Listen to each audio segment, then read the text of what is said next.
골로새서 3장 15절입니다. 오늘 오전 오후가 다 골로새서 3장 15절인데 오전과 오후에 이 말씀이 다 초점이 다릅니다. 주제가 다루고 있는 주제가 다릅니다. 오전에는 화평이고 오후에는 감사에 대해서 하게 될 것입니다. 이 구절을 가지고 그래서 오늘 같이 함께 먼저 오늘 새로운 화평에 대해서, 평안에 대해서, 평화에 대해서 같이 살펴보겠습니다. 골로새 3장 15절 같이 함께 봉독하겠습니다. 시작. 하나님의 화평이 너희 마음속에서 다스리게 하라. 너희도 그 화평에 이르도록 한 몸 안에서 부르심을 받았으니 감사하는 자가 되라. 기도하겠습니다. 하나님 아버지, 오늘 우리의 이 말씀을 주신 대로 우리의 마음에 화평이 다스릴 수 있도록 도와주십시오. 그리고 성령께서 우리에게 이 화평을 주셔서 이 평안의 마음을 가지고 주님 앞에 나올 수 있도록 인도하여 주시기를 원합니다. 이 모든 시간을 주님께 의탁합니다. 주님께서 모든 영광을 받으시고 또 주님이 모든 우리의 예배의 대상이 되기를 원합니다. 주님, 모든 것들을 주님께 맡기오며 우리 주 예수님의 귀한 존함을 받들어 기도합니다. 아멘. 앉으시겠습니다. 오늘은 저는 하나님의 화평이 너희 마음을 다스리게 하라. 마음속에서 다스리게 하라.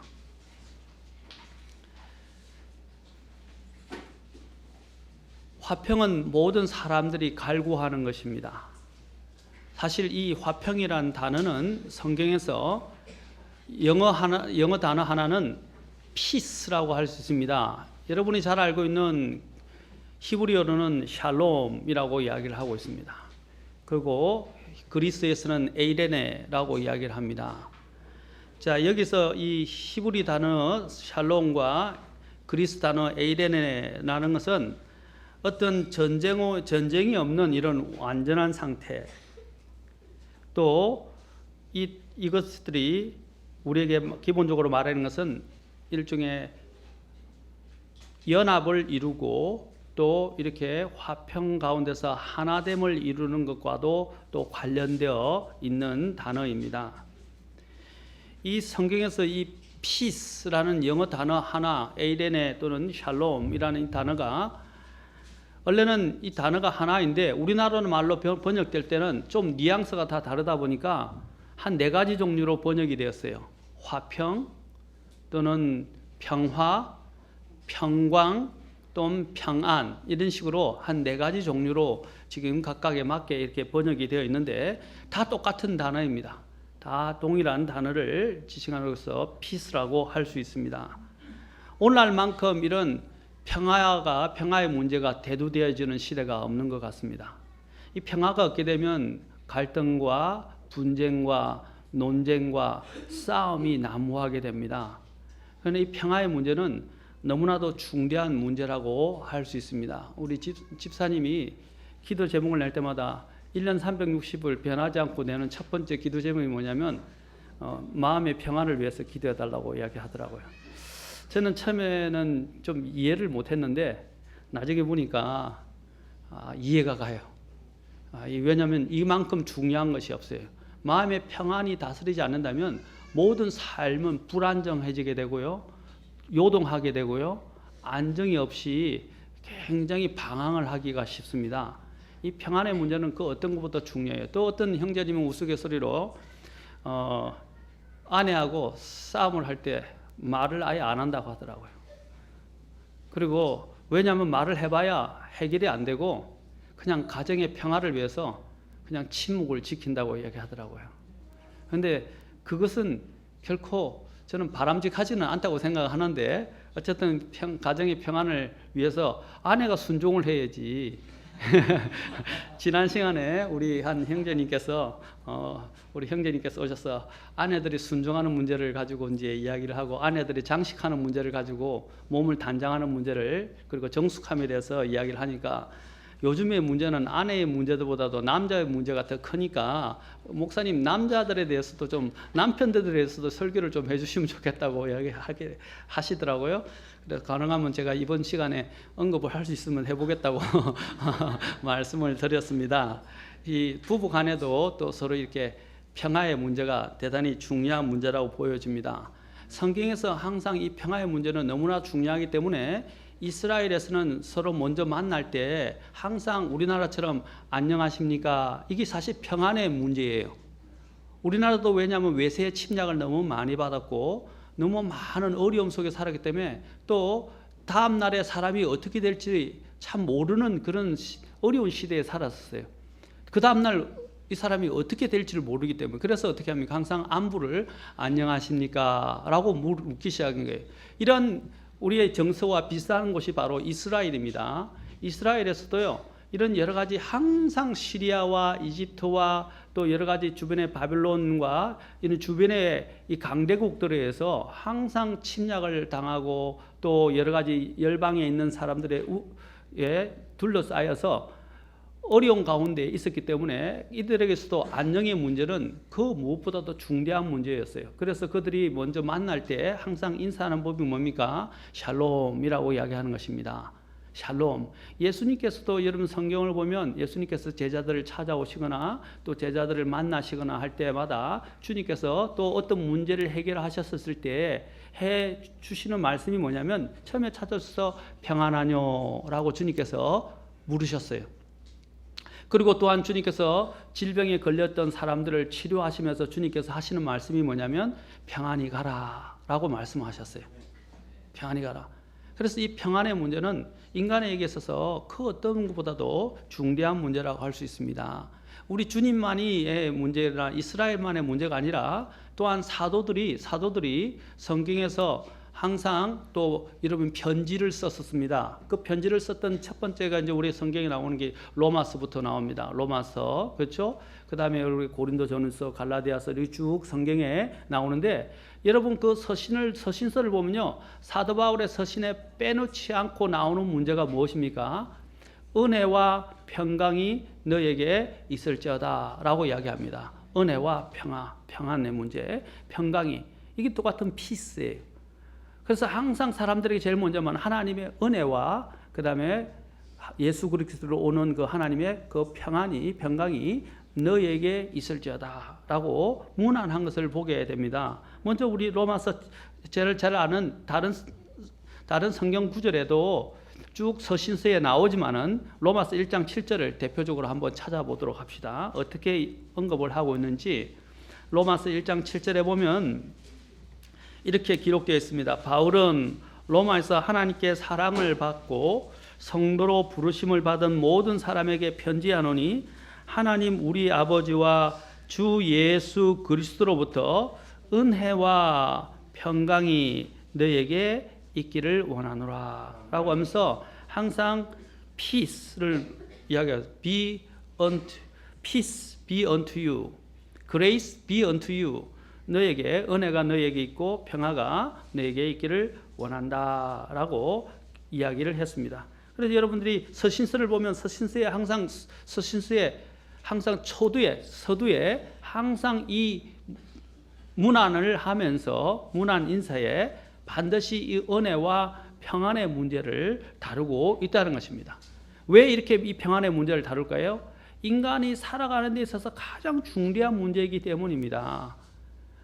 생활적인 뿐만 아니라 마음의 평안이 가장 더 중요한 거예요.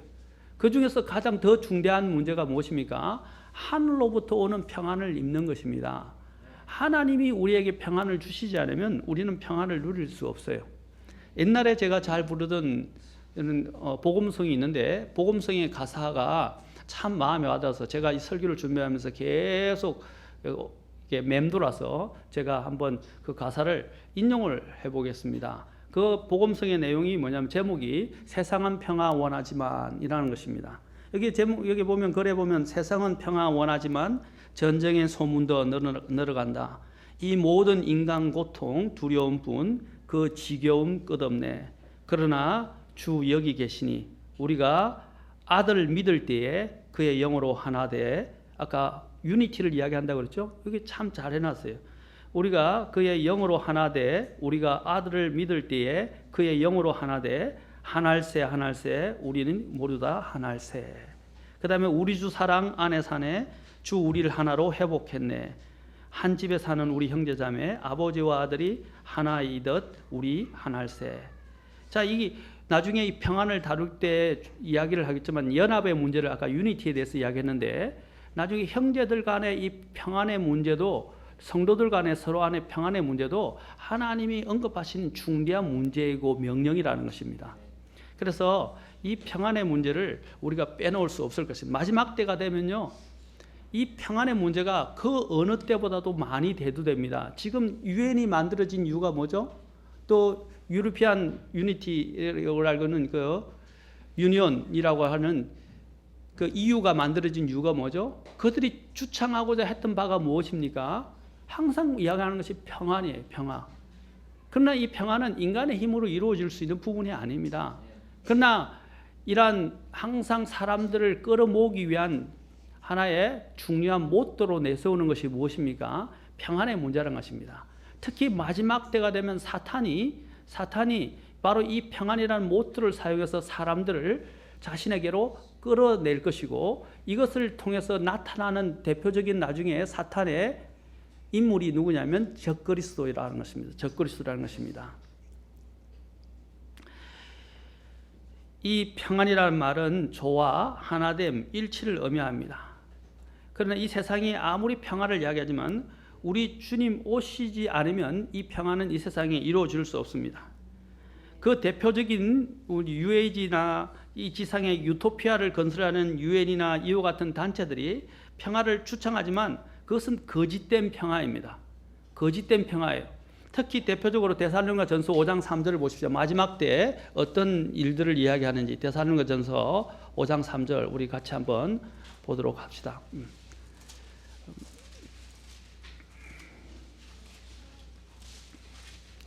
자, 이 마지막 때에 대해서 기록을 하고 있는데 5장 1절부터 3절까지 잠깐 보겠습니다. 그러나 형제들아, 그 때와 그 시기에 관하여는 바로 예수님께서 재림하시는 것과 관련된 때와 시기에 관해서는 내가 너희에게 쓸 필요가 없나니 주의 날이 밤에 도둑같이 이르는 줄을 너희 자신이 완전히 아느니라. 그들이, 자 보시오, 그들이 사람들이 항상 말하는 줄 모릅니까? 평안하다, 안전하다 하고 말할 그때에 아이벤 여자에게 해산의 고통이 임하는 것 같이 갑작스러운 파멸이 그들에게 임하나니 그들이 피하지 못하리라. 여기 원래 킹제임 성경에 보면 3절에 보면 뭐라고 되어 있냐면 peace, 영어는 평안하다, 안전하다 이렇게 풀어서 설명했는데 peace, 대문자로 돼요. peace and safety라고 되어 있어요. peace and safety 뭡니까? 평화와 안전이라고 말할 때의 말입니다. 그들이 항상 유엔이나 이 전 세계가 추구하는 게 뭡니까? 평화와 안전의 문제인 것입니다. 이런 말을 safety라는 이 안전을 단어를 security라는 단어로 S, 똑같은 S인데 security라고 이제 이야기를 하기도 합니다만은 이제 성경에서는 그것을 대표적으로 바로 peace and safety, 바로 평화와 안전을 이야기하고 있다는 사실입니다. 여러분 로마 카톨릭 천주교에서도 여러분이 보면 천주교 보면 P 모양의 뭐가 있습니까? X가 이렇게 돼 있는 걸 볼 수 있어요. 그 천주교에서 이 캐톨릭에서 이야기하는 그 P는 뭐냐면 그리스도를 이야기하는 X가, 이 X가 사실 좋은 뜻은 아닙니다. 예수님이 꽃표예요? 제가 농담입니다. 자, 예수님이 X가 아니면 그 X로 이렇게 표현을 했는데 이게 잘못되어진 문화에서부터 시작됐는데 X 해놓고 그 다음에 그리스도 P라고 이야기를 하면서 그들이 뭘 주창을 하면서 상징물을 만들었습니까? 평화를 주창을 했다 이 말입니다. 평화를 주창하고 있다는 것입니다. 그러나 그것은 다 거짓된 평화인 것입니다. 여러분은 이러한 평화와 안전으로 사람들을 유혹해서 적그리스도의 사람으로 만들고 그들이 마치 평화와 안전을 줄 수 있는 것처럼 사람들을 미혹해서 끌어들여서 나중에는 그 적그리스도를 경배하고 그 적그리스도의 뒤에 있는 사탄을 경배하게 만들려는 것이 사탄의 전략입니다. 대표적으로 여러분 적그리스도가 나타날 때 어떻게 나타납니까? 여러분 이것은 알 필요가 있어요. 다음에 다니엘서를 통해서나 성경을 통해서 배우겠지만 특히 요한계시록 6장 잠깐 가서 보시겠습니다. 요한계시록 6장에 보시면 사탄이 어떻게 나타납니까?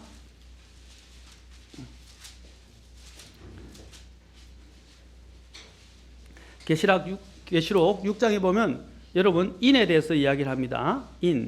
자, 인을 떼는 문제와 관련해서나 봉인을 떼게 되는데, 자, 이 봉인을 떼는 7 봉인 심판을 여기서 기록하면서 첫 번째 봉인을 잘 기억해 보십시오. 마지막 때에 여기에 이제 6장 2절에 나타나는 사람이 있어요. 자, 6장 1절부터 쭉 봅시다. 내가 보매 어린 양께서 그 봉인들 중에 하나를 여시더라. 그때 내가 들으니 내 짐승 중에 하나가 천둥 소리 같은 소리로 이르되 와서 보라 하더라. 이에 내가 보니, 자 보라, 흰 말이라. 그 위에 탄 자가 활을 가졌고 관을 받음에 그가 더 나아가서 정복하고 또 정복하려 하더라. 여러분 처음에 이제 이 환란이 시작될 때에 이제 봉인이 열리게 되는데 하나님이 봉인을 통해서 이제 환란 시대를 보여주십니다.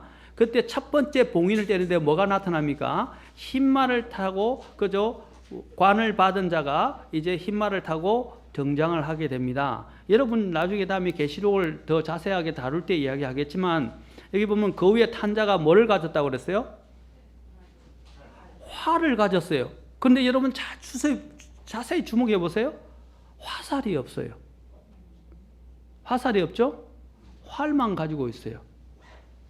왜냐하면 이것은 적그리스도가 이제 여기서 있는 이 사람을 예수 그리스도라고 보는 분들도 있었는데 성경을 보면 이제 환란에 들어갔는데 이것은 적그리스도를 이야기합니다. 이 적그리스도가 제일 먼저 이제 환란 시대에 등장을 하게 됩니다. 아까 데살로니가후서 2장에 보면 적그리스도가 이 교회가 휴거되기 전까지는 적그리스도가 나타나지 않습니다. 그렇죠? 이제 적그리스도가 나타날 때는 이미 우리가 휴거돼요. 그러나 이제 휴거되고 난 다음에 적그리스도가 나타나게 될 때 어떻게 오냐면 바로 평화의 사도로 나타난다는 것입니다. 이 세상에 평화를 가져올 가장 중요한 인물로 이제 그가 흰말을 타고 마치 예수님의 흉내를 내고 관을 받아 쓰고 그 다음에 화살이 없는 활을 가지고 나타난다는 사실입니다. 우리가 여기서 이것이 적그리스도라는 사실을 잘 알 수 있는 대표적인 이유는 뭐냐면 여러분 첫 번째 봉인과 이제 둘째, 셋째, 넷째까지 쭉 열리게 되는데 그 뒤에 흰말을 탄 자로서 적그리스도가 나오고 난 다음에 우리 주 예수님이 만약에 나타나시면 어떻게 되겠어요? 이 세상은 어떻게 돼요? 완전한 평화가 이루어집니다. 맞습니까? 예수님이 오시면서 큰 전쟁을 이제 하게 되지만 나중에 마지막 전쟁이 있게 되겠지만 그 전쟁이 끝나고 난다면 바로 평화가 완전한 평화의 시대가 이루어지게 됩니다. 그런데 적그리스도가 오고 난 다음에 어떻게 되냐면 여러분 둘째인, 셋째인, 넷째인을 한번 보세요. 어떤 일들이 일어나는가? 흰말을 탄 이 적그리스도가 나타나면서 둘째인을 타니까 어떻게 해요? 이제 둘째인을 여니까 3절에 어떻게 해요? 붉은 말이 나타나기 시작했죠? 이건 전쟁을 이야기합니다. 그 다음에 이제 5절에 보니까 셋째 짐승이 이제 나타나는데 그 외에 셋째 짐승은 검은 말이에요. 이 검은 말은 뭘 이야기합니까? 이제 검은 말은 이것은 기근을 이야기합니다. 그 다음에 이제 7절에 그분께서 넷째 봉인을 여시는데 봉인을 여니까 어떤 말이 나타나요? 창백한 말이 나타납니다. 이 창백한 말을 8절에 보니까 뭐라고 그랬습니까? 사망인데 지옥이 그와 함께 따라다니더라. 여러분 왜 이것이 적그리스도인 것을 우리가 분명히 알 수 있냐면 적그리스도가 먼저 나타나고 난 다음에는 뭐가 나타나면 전쟁이 더 잇따르게 나타나게 되고요. 그 다음에 어떤 일이요?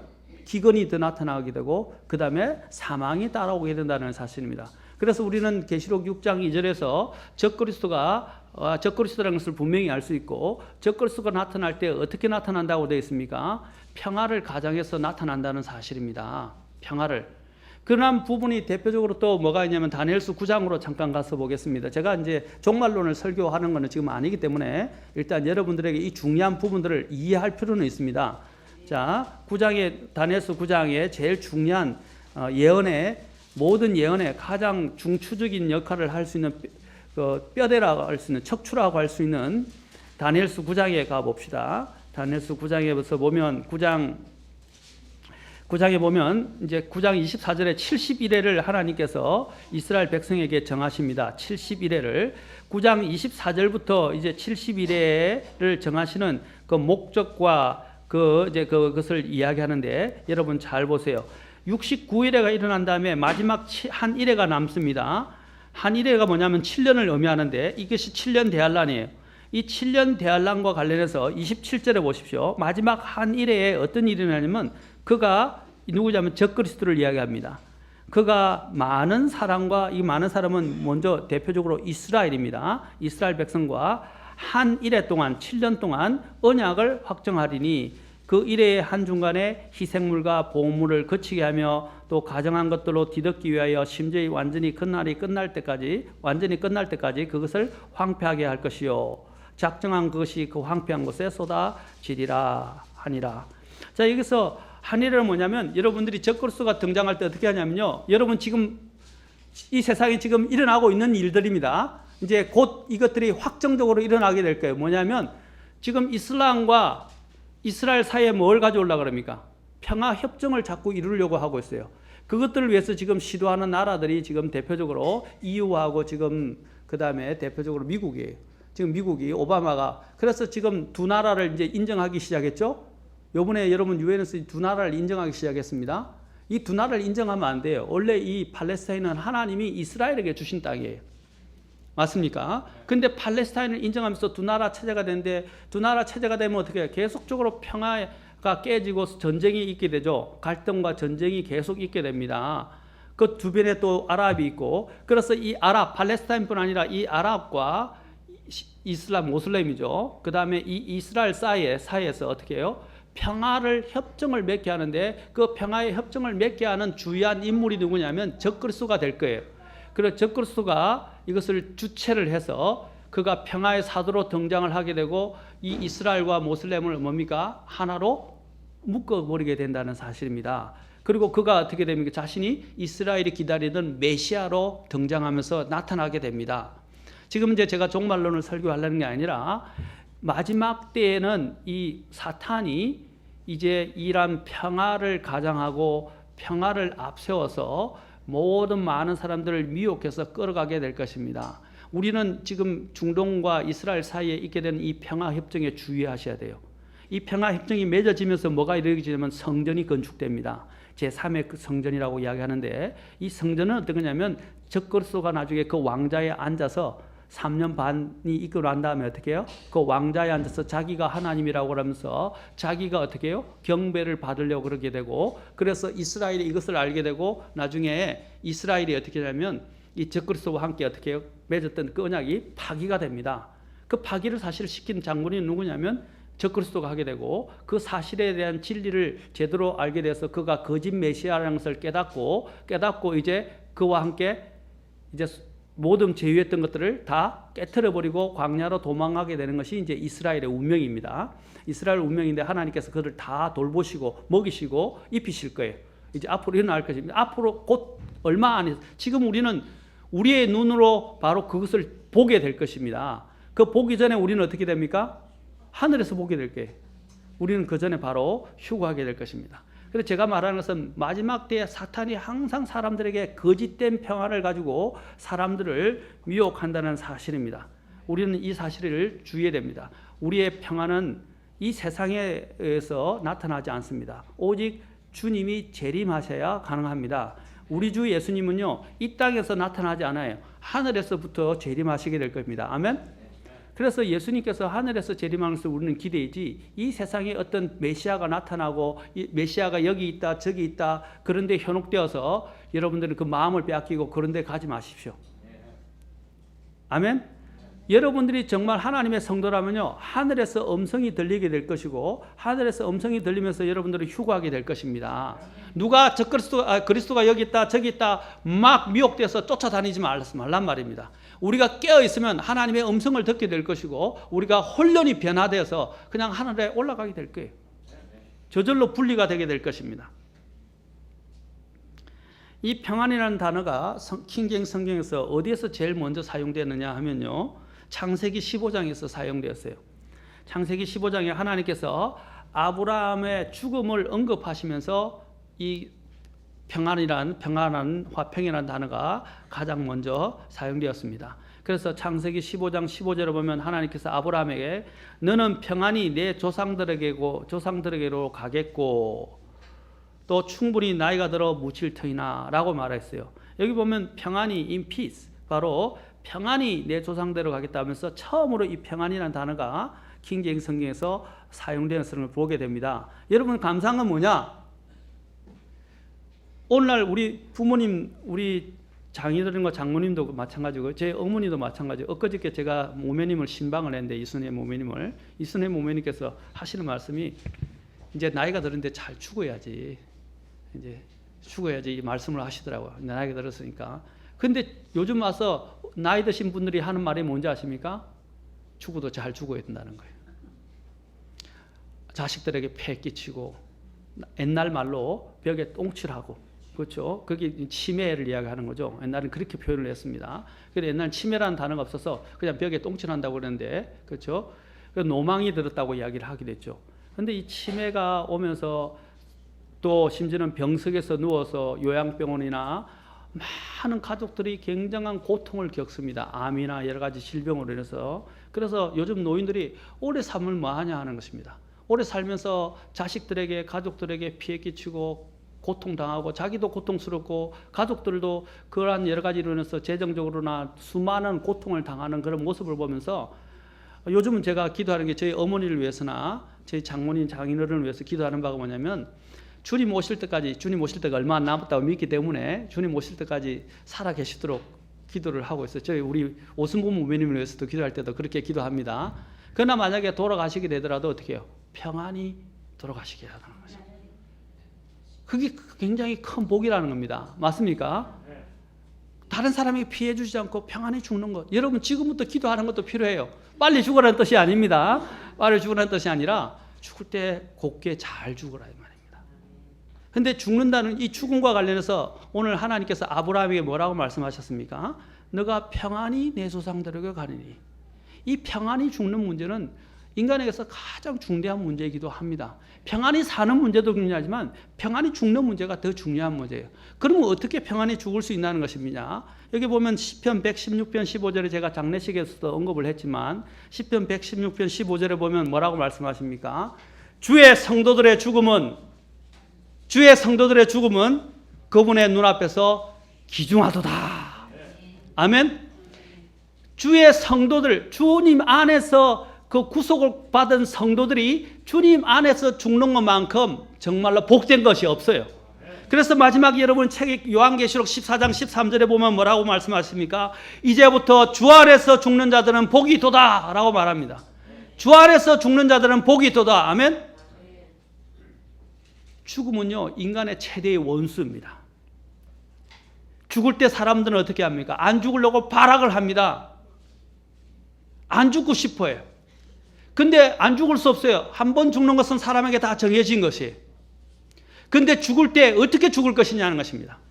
예수 그리스도 안에서 있지 않은 사람들은 죽을 때 영원한 멸망을 향해서 가게 되고 영원한 어둠으로 들어가게 됩니다. 그것은 고통이에요. 어둠으로, 칠흑 같은 어둠, 고통의 어둠으로 들어가는 것은 정말로 고통스러운 일이에요. 그러나 예수 그리스도 안에서 죽는 자는 어떻게 됩니까? 환한 빛과 함께, 그렇죠? 하늘에서 천사들이 와서 주님이 오셔서 우리를 주님께로 영접하신다는 것입니다. 영원한 생명으로, 영원한 빛 가운데로, 영원한 찬란함으로 바로 하나님께서 받아들이시는 것이 바로 그리스도 안에서 죽는 자들의 모습이라는 것입니다. 그래서 그리스도 안에 죽는 사람들은 질병 때문에 고통을 당하지만 죽을 때 평안해요. 평안해진단 말입니다. 왜? 하늘의 문이 열리고 그들을 받아들이러 나타날 것이기 때문입니다. 그래서 오늘 이 평안한 단어가 제가 묵상을 해봤어요. 왜 평안한 단어가 아브라함의 죽음과 관련해서 하나님이 언급을 하셨는가? 제일 먼저 첫 번째 쓰는 이 단어를, 그것이 바로 이 죽음의 문제가 중요하기 때문에. 아브라함은 주님 안에서 죽었어요. 아멘. 마찬가지로 우리 모든 성도들이 주님 안에서 죽어야 됩니다. 모든 사람들이 예수 그리스도 안에 죽지 않은 만큼 고통스럽고 정말로 참혹한 현장은 없어요.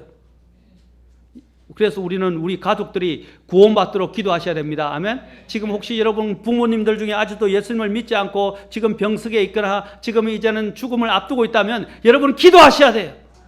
간절하게 기도하셔야 됩니다. 정말 그들을 위해서 아파하면서 눈물을 흘려가면서 그들을 위해서 기도하셔야 돼요. 예수님 없이 죽는 사람, 주 안에서 죽지 않는 사람들은 불쌍한 사람들입니다. 가장 가여운 사람들이에요. 비록 병석에서 고통 가운데 죽어가지만 예수님 안에서 죽는 만큼 복된 일은 없어요. 그래서 마지막에 계시록에서 주 안에서 죽는 자들은 복이 있도다라고 말한 거 아닙니까? 아멘. 우리 여기 있는 모든 분들이 다 주 안에서 죽는 복된 분들이 되기를 바랍니다. 아멘. 여러분들의 가족들도, 여러분의 모든 또 형제 자매들도 다 주 안에서 죽는 그런 복된 과정을 거칠 수 있기를 주님의 이름으로 축원합니다. 신약 성경에서는 이 화평이라는 단어가 마태복음 5장 9절에서 제일 먼저 사용되었어요. 그런데 이 화평이라는 단어와 관련해서 주님께서 이것을 말씀하실 때 주님께서 구복을 말씀하실 때 이루어졌습니다. 강해가 아주 구복을 이야기하실 때 많은 분들이 팔복강해라 하는데 킹제임스 성경에서는 사실 구복을 이야기하고 있습니다. 마태복음 5장에서 5장 9절에 보니까 이렇게 되어 있어요. 화평케 하는 자들은 복이 있나니 그들이 하나님의 아들들이라 불릴 것이기 때문이라. 자, 화평케 하는 자들, 바로 우리가 해야 될 우리의 사명에 대해서 여기서 잘 이야기해 주고 있습니다. 화평케 하는 자들. 첫 번째 우리가 가져야 될 화평은 무엇입니까? 하나님과 화평을 누리는 거예요. 무엇보다도 우리가 화해해야 될, 하나님과 갈등을 하면 안 됩니다. 하나님과 맞서면 안 돼요. 하나님과 원수가 되면 안 돼요. 가장 우리 인간에게 가장 필요한 게 무엇입니까? 하나님과 화평을 누리는 거예요. 아멘. 하나님과 화해하는 거예요. 오늘 여러분들이 하나님과 여전히 화목하지 못하고 갈등 관계에 있다면 오늘 주님과 해결하십시오. 어떻게 해결합니까? 먼저 예수님을 믿어야 돼요. 예수님을 믿었는데도 아직도 불안한 관계가 형성이 될 수 있어요. 불화가 있을 수가 있단 말입니다. 여러분도 그렇죠. 가족계, 제가 부부로 저도 결혼해서 살지만 아이들도 있고 부부간에도 화평이 깨질 때가 있어요. 가정의 화평이. 불화가 있었어. 그러면 어떻게 해요? 불편해져요. 삶이 불편하다 이 말입니다. 그렇죠. 어떤 때는 저도 집에 안 들어가고 싶을 때도 있어요. 또 제 집사람도 어떤 때는 저한테 밥을 안 해주고 싶을 때가 있을 거예요. 그렇죠?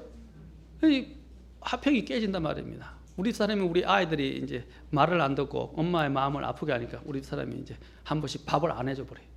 안 해주고 네가 알아서 먹어라. 말도 안 하고 대답도 안 해요. 그러니까 아이가 이제 불안해지니까 어떻게 해요?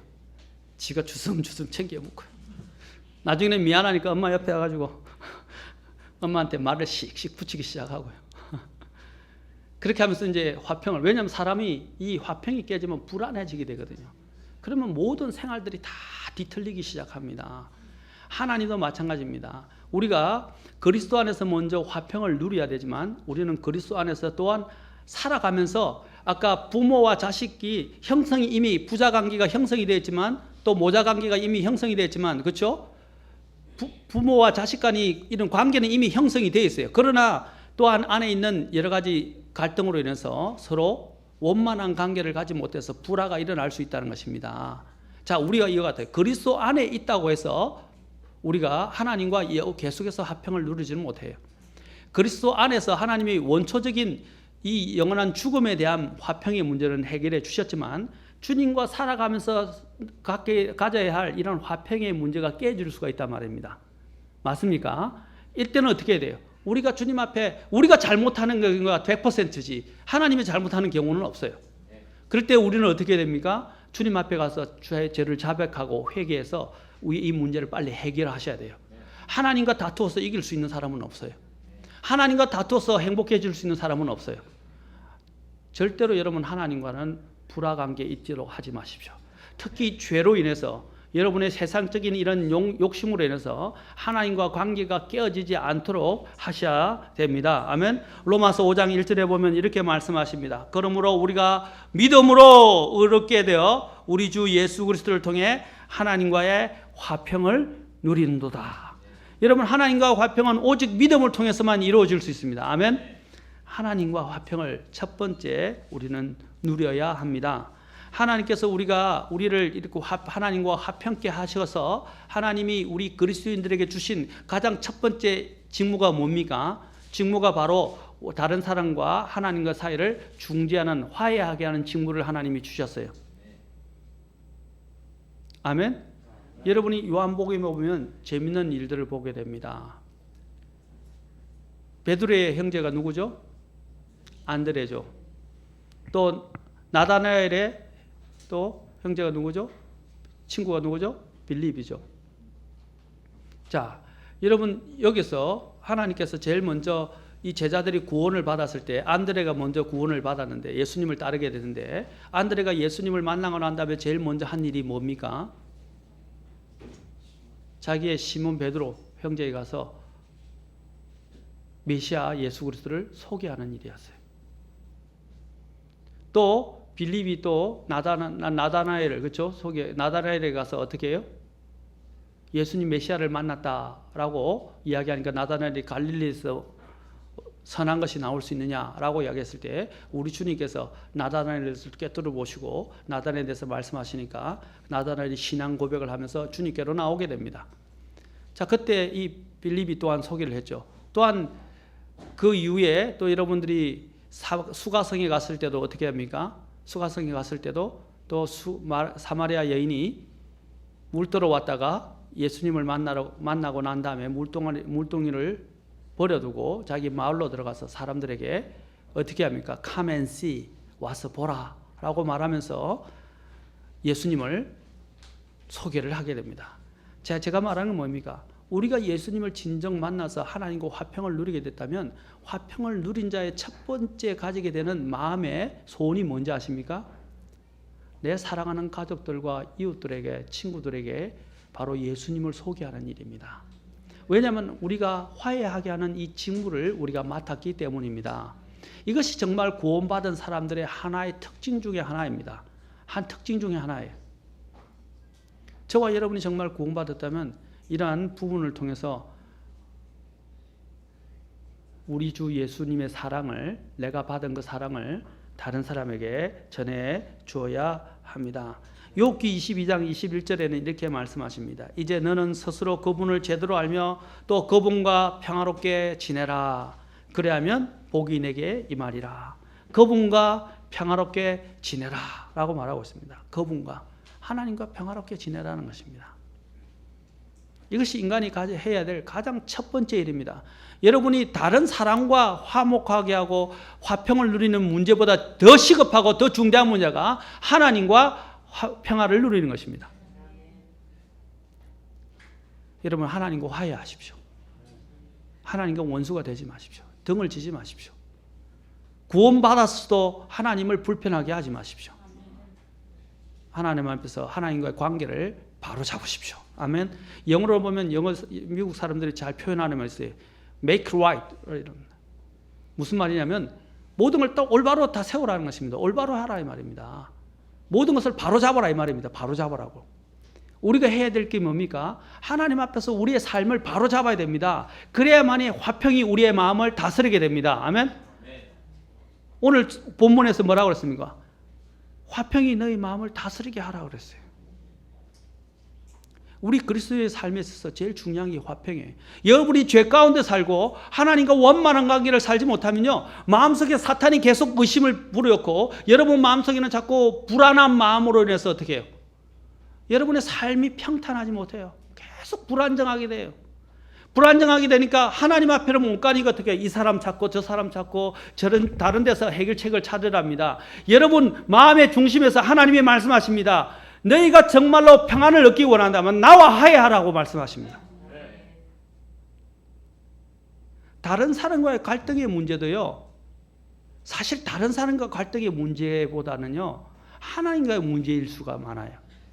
그래서 잠언 16장에 한번 가서 봅시다. 잠언 16장에 가서 한번 봅시다.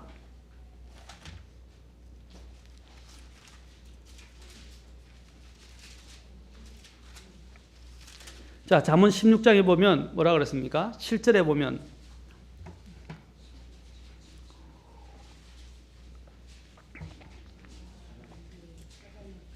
잠언 16장 7절 보십시오. 자, 같이 읽겠습니다. 시작. 사람의 길들이 주를 기쁘게 하면 그분께서 그의 원수들까지도 그와 화목하게 하시느니라. 아멘. 사람의 길들이 주를 기쁘게 하면, 제일 중요한 문제가 뭐예요? 하나님과 우리의 관계의 문제란 말입니다. 기쁘게 하면 어떻게 한다고요? 그 원수들까지도 그와 화목하게 하신다고 말씀하죠. 그 원수들을 다스릴 수 있고 또 원수들을 무찌를 수 있는 권능을 가지신 분이 누구예요? 하나님이십니다. 아멘. 하나님이 하시는 문제예요. 그래서 여러분들이 사랑과의 갈등의 문제가 생길 때, 물론 사랑과 관계의 문제를 해결하는 이 평화를 우리가 제안하고 또 평화를 갖는 문제는 중요하지만, 그 무엇보다도 이런 문제가 생길 때 우리는 하나님과 내 문제가 있지 않는지를 점검해 보셔야 돼요. 아멘. 그리고 하나님과 문제가 없다 그러면 하나님께 기도하고 난 다음에 다른 사람과 화해하고 다른 사람과의 평화의 문제를 해결하시기 바랍니다. 아멘. 자, 저 중요한 것은 무엇입니까? 하나님과의 관계의 문제를 여러분 오늘 점검해 보시기 바랍니다. 하나님과 먼저 화해해야 합니다. 고린도후서 5장 18절부터 20절까지 봅시다. 고린도후서 5장 18절부터 20절까지. 자, 여기 보면 하나님께서 사도 바울을 통해서 우리에게 주신 직무가 뭔지에 대해서 잘 일깨워 주시고 있습니다. 고린도후서 5장 18절부터 20절.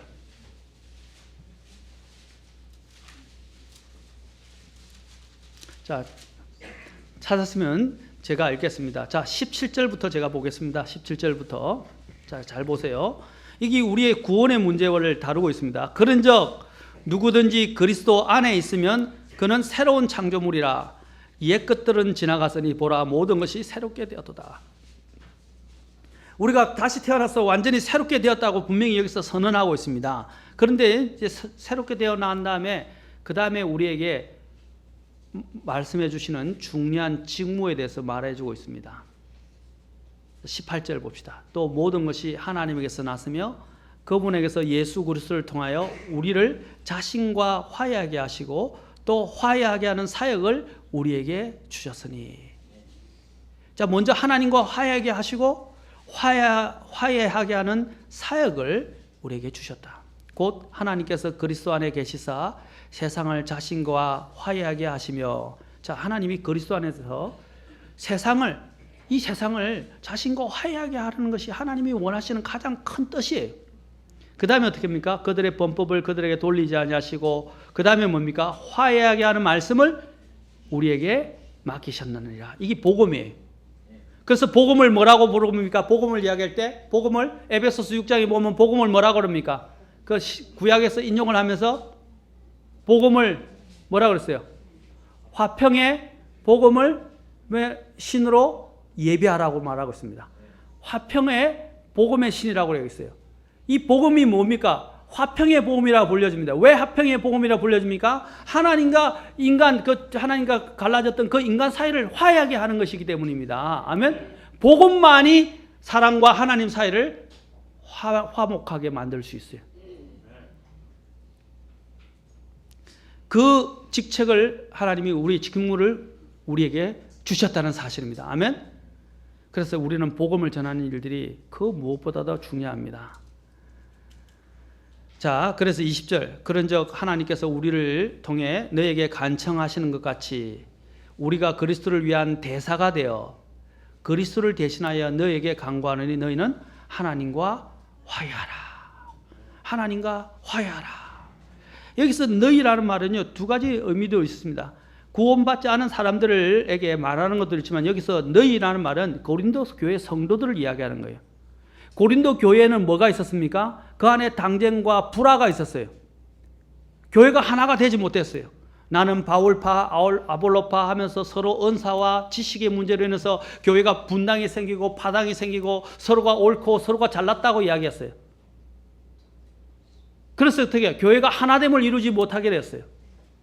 그러자 하나님께서 오늘 사도 바울을 통해서 말씀하실 때 뭐라고 합니까? 너희는 하나님과 화해하라.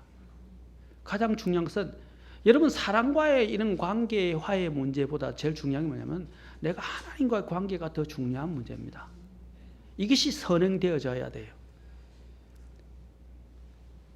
너희는 하나님과 화해하라고 오늘 주님께서 말씀하십니다.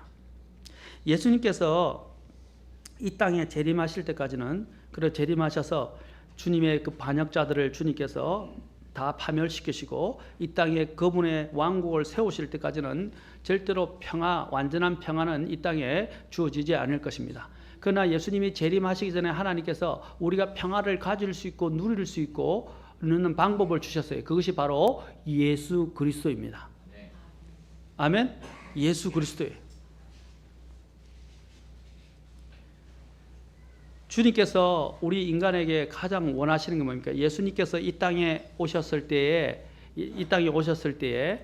여러분들이 목자들이 예수님이 말 구유에서 태어난 것을 와서 목격을 했습니다.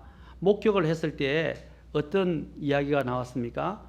바로 목격했을 때 이 땅에는 뭐라 그랬어요? 이 땅에는 평화요라고 이야기했습니다. 땅에서는 평화요라고 이야기했어요. 예수님이 오신 목적을 여기서 잘 이야기했어요. 예수님이 어때서 하늘에는 영광이 있고 땅에는 평화가 있다는 것입니다. 예수님을 통해서 하나님이 주시고자 하는 건 뭡니까? 평강입니다. 이사야서 9장 6절과 7절에 보면 예수님을 뭐라고 말하고 있습니까? 이사야서 9장 6절과 7절에서 같이 한번 가서 봅시다. 이사야서 9장 6절과 7절에서 예수님은 어떤 분이십니까? 이 땅에 예수님이 오신 목적은 평화를 주시려고 오셨어요. 아멘? 평화를 주시려고 오셨어요. 하나님과 특히 관계에서 화평케 해서 우리에게 본연적인 인간이 갖고자 하는 그 평화를 주시고자 오셨어요. 그래서 예수님이 오셨을 때 천사들이 노래하면서 뭐라 했어요? 하늘에는 영광이요 땅에는 평화로다라고 이야기를 한 것입니다. 이사야서 9장 6절에서 예수님을 뭐라고 표현하고 있습니까? 9장 6절과 7절 자 보세요. 이는 한 아이가 우리에게 태어났고 예수님이죠. 한 아들을 우리에게 주셨는데 그의 어깨에는 정권이 놓이고 그의 이름은 놀라우시니 좋은 자, 강하신 하나님, 영존하는 아버지. 마지막에 뭐라 그랬어요? 평화의 통치자, Prince of Peace. 바로 평화의 통치자라 할 것이기 때문이라. 7절에도 보면 그가 그의 정권과 화평의 번창함이 끝이 없으며 라고 되어 있어요. 자, 그분의 정권과 그의 평화, 그분이 목적하신 게 뭐예요? 그분은 평화의 통치자라고 불려주시고 그분이 앞으로 우리에게 가져다 주실 것이 뭐냐면 화평의 번창함입니다. 아멘. 주님은 우리에게 이런 평화를 주시고자 원하시는 분이십니다. 그래서 우리 주님께서는 또한 이 땅에서 에베소서 3장에 보면 예수님을 부를 때 뭐라고 그랬습니까? 예수님은 그리스도는 우리의 평화이시다라고 말했어요. 화평이시다라고 말하고 있습니다. 예수님은 우리의 평화가 되시는 분이에요. 그래서 우리를 어떻게 해요? 하나님과 화해해서 특히 유대인과 이방인이나 관계없이 그리스도 안에서 하나가 되게 하십니다. 그것이 하나님이 원래 계획하신 하나님의 경륜의 목적입니다. 유대인이나 이방인이나 관계없이 그리스도 안에서 하나가 되게 하고 또 그리스도께서 이 하나 되게 하는 화평으로 우리에게 오셨다는 사실입니다. 세상에서는 화평을 구할 수 없는데 오직 그리스도만이 우리에게 이러한 화평을 주시는 것입니다. 요한복음 14장 27절에서 예수님께서 불안해하는 제자들에게 무엇을 약속하고 계십니까? 여러분 이제 그리스도께서 오셨는데 그리스도가 떠나간다. 이제 떠나간다, 죽는다라고 이야기하니까 어떻게 했어요? 제자들이 굉장히 불안해하기 시작했어요. 굉장히 불안해했어요. 그러자 예수님께서 이제 내가 떠나가는 것이 너에게 유익하지만 내가 떠나가면서 너에게 하나님께서 두 가지를 남기신다고 그랬어요. 첫째는 요한복음 14장 27절 그 앞에 먼저 하나님께서는 이제 요한복음 14장으로 가봅시다.